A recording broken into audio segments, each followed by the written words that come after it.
You are not stuck because the world is unfair. You are stuck because your mind has learned to watch, not to execute. The Bible was never written to entertain passive people. It was written as a manual for activation, and you have turned it into spiritual anesthesia. You read, "Get emotional, say amen," and continue living exactly the same way. That is not faith. It is sophisticated self-deception.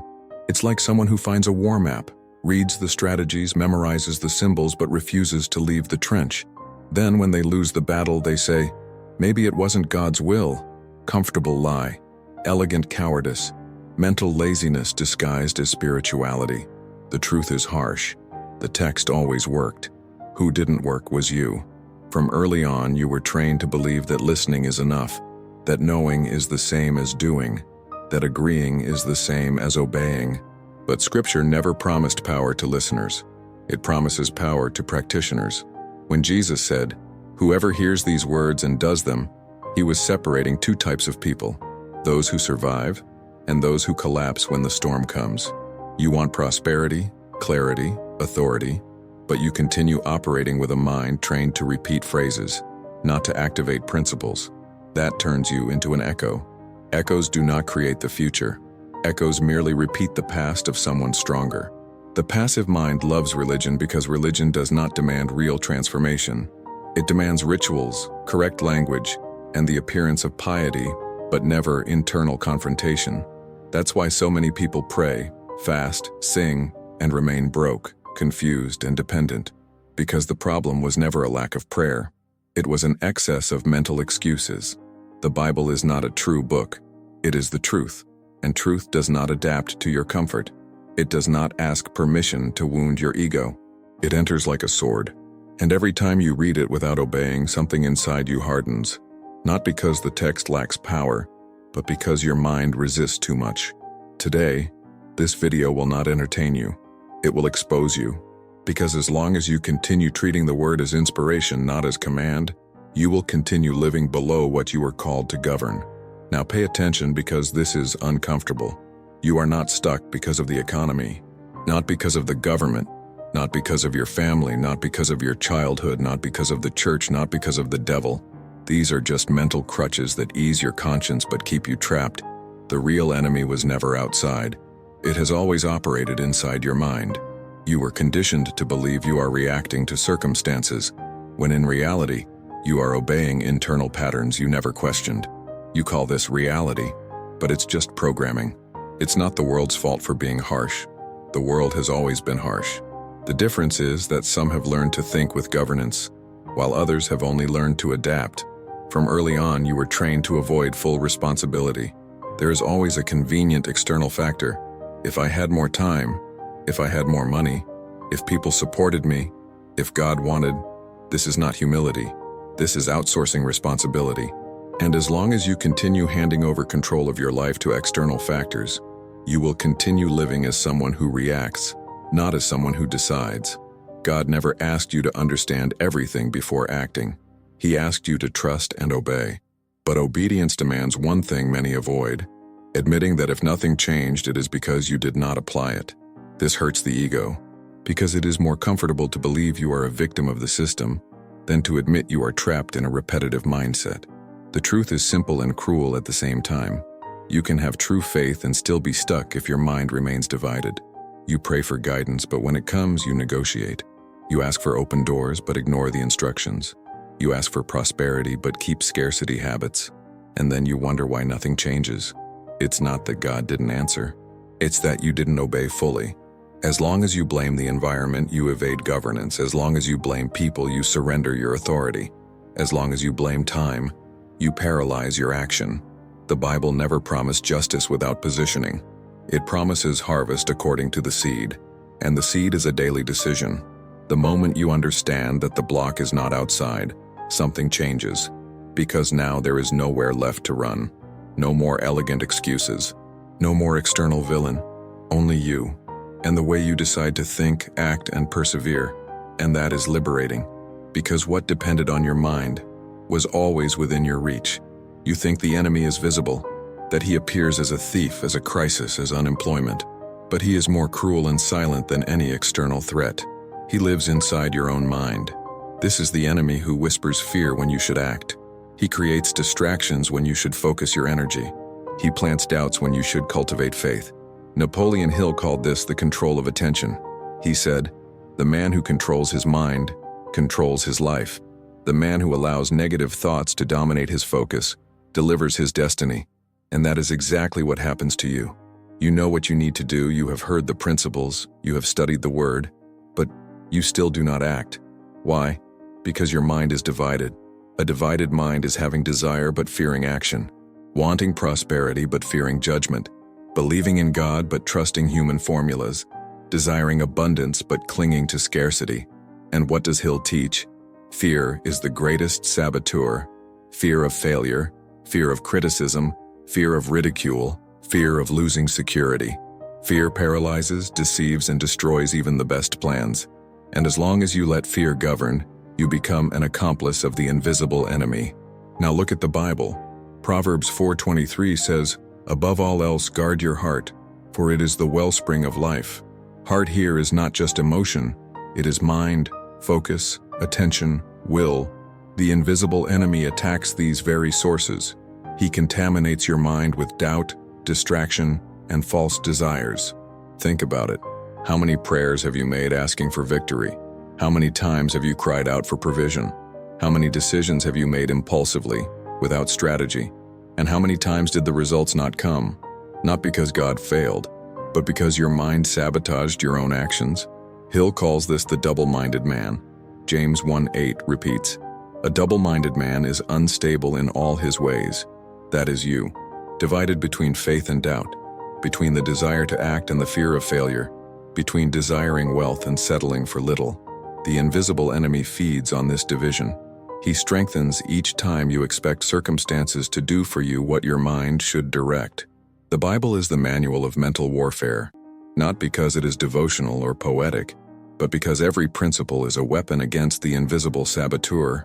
When you control your mind, align your thoughts with God's truth, and act with persistence, the enemy loses power. There is no external force more powerful than a disciplined mind. There is no weapon more effective against fear, doubt, and distraction than faith translated into consistent action. And this is exactly where true winners separate themselves from the curious. Winners apply the principle, while others wait for the right moment, which never comes. The invisible enemy does not need to destroy you with wars or crises. He just keeps you busy with trivialities, makes you react instead of create, makes you obey the world's patterns instead of God's principles. And now that you know your true enemy, you have two choices. Continue surrendered to the mind that imprisons you, or take control of your focus, your faith, and your action. There is a law few realize, but it governs everything. A directed mind produces results. It is not opinion. It is not luck. It is not talent. It is law. Napoleon Hill calls this mastermind and control of attention. He teaches that whoever masters their thoughts, decisions, and focus controls their destiny. Whoever leaves the mind scattered lets life be governed by chance, circumstances, or others' opinions. Now look at the Bible. Proverbs 23:7 says, "For as he thinks in his heart, so is he." The principle is identical. The external life reflects the internal mind. What you cultivate internally, you manifest externally. What you believe, you attract. What you keep at the center of your attention grows. Napoleon Hill explains that a divided mind never achieves extraordinary results. He shows that fear, doubt, and distraction are invisible saboteurs preventing potential from manifesting. James 1:8 repeats this. "A double-minded man is unstable in all his ways." Two different texts, two different voices, one universal law. Whoever does not govern the mind does not govern life. And this is the key that few understand. Application is practical. It is not enough to read Hill or a verse. You must act. How? Controlling your priorities, deciding where to place your attention, eliminating distractions that drain mental energy, acting even with fear, but without yielding to indecision. The law manifests as follows. Disciplined mind, consistent decision, focused action, certain result. Distracted mind, indecision, late or wrong action, predictable failure. That is why authority is not only spiritual or mental, it is triple. Mental. Hill shows that those who understand the mechanism of the mind and direct attention build wealth and achieve goals. Spiritual. The Bible teaches that what you imagine and believe in your heart manifests. Practical, consistent and aligned action transforms faith into tangible results. The secret few apply is that these three dimensions do not compete. They reinforce each other. When your mind is disciplined, Hill, your faith is obedient, Bible, and your actions are strategic, practical, you become unshakable. This is the law. There is no progress without unity of mind, heart, and action. No promise is fulfilled with passive faith. No wealth or prosperity exists without governing thoughts, trusting the word, and acting courageously. Application is direct. Stop depending on luck, motivation, or external inspiration. Govern your focus. Strengthen your faith. Act strategically. When you do this, miracles naturally align. When you ignore it, even the best opportunity is lost. This is the truth. Hill plus Bible plus daily practice, universal law that does not fail. Now pay attention. We are not talking about abstract theory. We are talking about living, proven historical examples, the kind of stories that redefine your way of thinking about wealth, power, and destiny. Look at Abraham. Abraham was 85 years old, without children, without an heir. His land was full of uncertainties, surrounded by enemies, and he still had to deal with internal, family, and social conflicts. Even so, he concentrated his mind and heart on God's promise. The Bible says in Genesis 15:5-6, he took him outside and said, "Look toward heaven and count the stars, if indeed you can count them." Then he said to him, "So shall your offspring be." And he believed the Lord, and he credited it to him as righteousness. Pause for a moment and absorb this. It was not about immediate physical effort. It was not about competing or manipulating circumstances. It was about absolute focus on the promise, genuine faith, and aligned action when God's direction appeared. Napoleon Hill would say, Abraham applied absolute control of attention and persistence, even in the face of doubt and old age. He was not distracted by complaints, fear, or external opinions. He cultivated clear vision, maintained focus, and acted with strategic wisdom, allocating resources, directing his servants, planning his territory, protecting his possessions. And the result?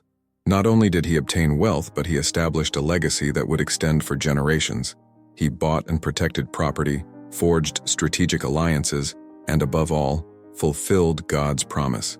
He did this because he understood something fundamental. Prosperity and fulfillment of the promise depend on uniting a disciplined mind, unwavering faith, and strategic action.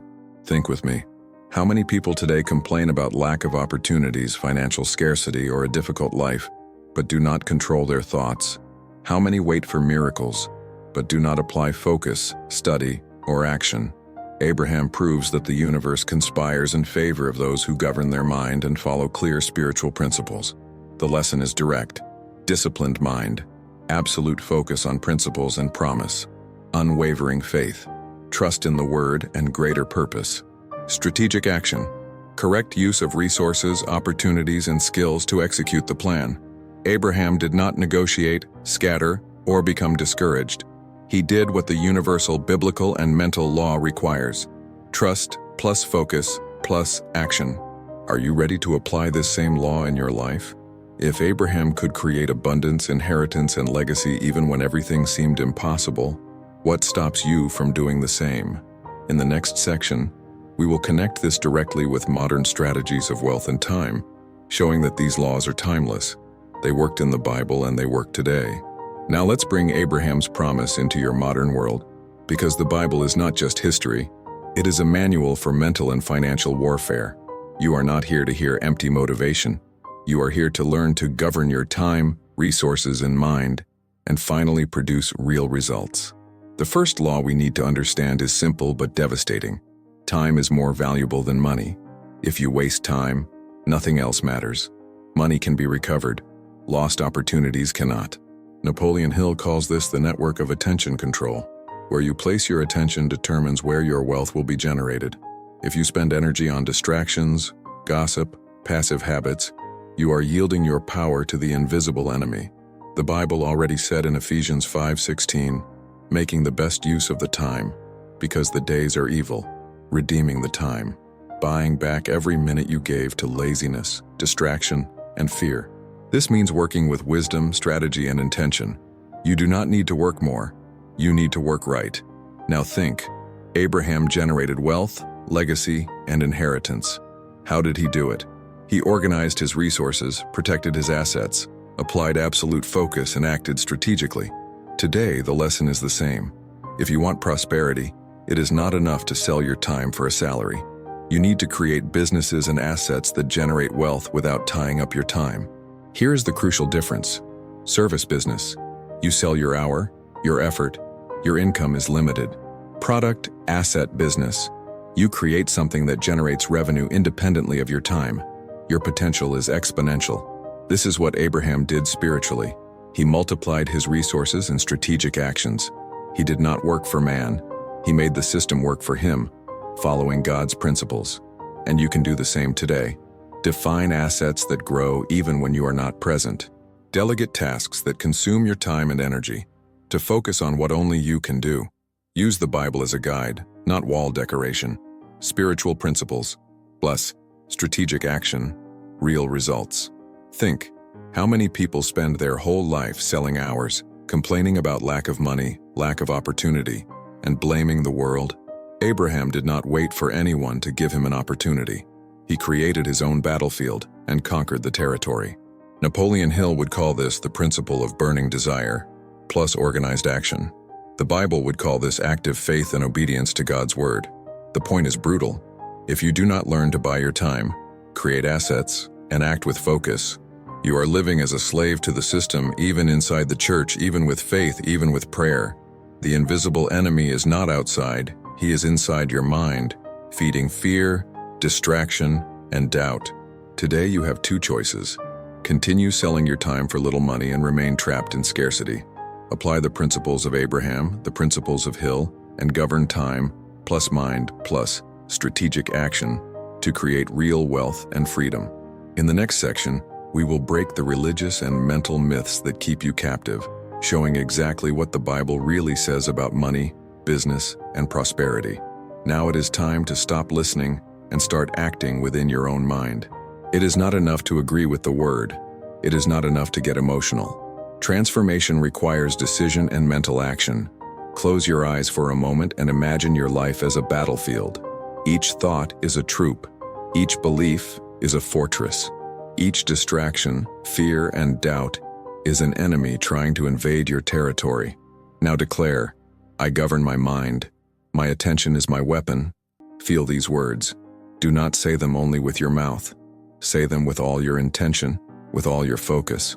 Let your mind understand that from now on, you will no longer obey the invisible saboteur. Imagine all the projects you left for later. Imagine the opportunities you ignored out of fear or laziness. Now, mentally, take each one and put it under your command.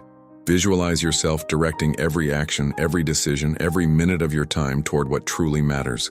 Declare, my life will no longer be guided by fear. My life will be guided by the promise.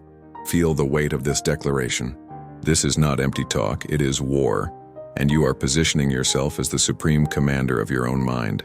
Now look at your distractions, your excuses, your justifications. All of them are enemy soldiers trying to steal your attention. Say to each one, you have no power over me. I decide my focus. Visualize your life in 1 year, 5 years, 20 years. What would it be like if you truly applied the principles of Abraham and Napoleon Hill? What if every thought, every decision, every action were fully aligned with your promise and your faith? Declare, I create the path. I govern my mind. I attract the prosperity that God has planted in my life. Feel the energy of this declaration pulsing through you. There is no more doubt, no more hesitation. You are assuming your position of mental and spiritual authority. Now take a deep breath and visualize your mind as an impenetrable fortress. Everything that does not contribute to your prosperity, your peace, and your faith stays outside. Every destructive thought, every fear, every distraction is repelled. End by declaring, from today on, my mind is my kingdom. I am king over my decisions, king over my life, king over my destiny. This is not just an exercise. It is war activation. It is taking possession of your own life. From this moment on, you will no longer be passive. You will be intentional, focused, and invincible. The time has come to look within yourself and declare who you truly are. No longer the person who fears, procrastinates, or submits to circumstances. No longer the victim of debts, frustrations, or distractions. You are an heir, a warrior, a strategist of your own life. Open the eyes of your mind and see yourself as God and Napoleon Hill taught, a creator, not an observer. Everything you see in the world is a reflection of the mind you nurture. If your mind is divided, your world will be divided. If your mind is weak, your world will be fragile. But if your mind is firm, clear, and disciplined, then everything you touch bows to your faith and your action. You are not defined by your past. You are not defined by the failures society insists on labeling you with. You are not defined by the words of disbelief others have spoken about you. You are defined by the power God has placed within you and by the discipline you choose to apply now. Declare now, with all the intensity of your soul, I am an heir to the promises. I am a warrior of my mind. I am Lord of my destiny. Feel the weight of these words. Each I am is a sword that cuts the chains of doubt. Each I am is a shield that repels fear. Each I am is a decree that activates your dormant potential. Do not wait for anyone's approval. Do not seek external validation. The only opinion that matters is your mind trained and aligned with God's truth. You are not here to follow the crowd.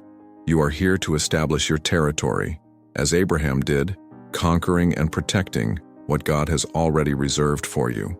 Visualize yourself now as the architect of your life. Every choice, every action, every investment of time and energy is under your absolute command.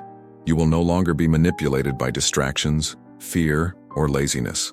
You rise as the leader of yourself, commander of your future, soldier of your own destiny.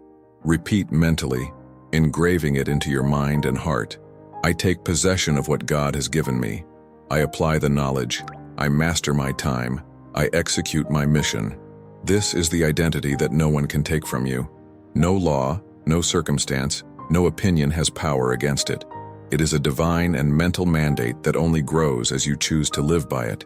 You are no longer a spectator. You are author, strategist, warrior, and heir. Now take a deep breath and feel the reality of this identity. Feel that no external obstacle has power over your mind. You are out of the prison of doubt and hesitation. Everything you need to prosper is already within you, aligned with the word and strategic action. This is your final decree of this segment. I am the one who conquers. I am the one who dominates. I am the one who will never again be a slave to fear, doubt, or lack. My life is my claim to power. Now it is time to publicly declare that you are no longer passive. You are no longer the one watching the world move while your life remains the same. You are the commander of your mind, the heir of the promises, the strategist of your destiny. Write in the comments a short symbolic phrase that represents your new identity. It could be something like, my mind is my kingdom. I am an heir to the promises. No fear rules me. These words are not just phrases. They are mental war decrees. Each comment is a step toward aligning with the community of people who choose to act, focus, and conquer.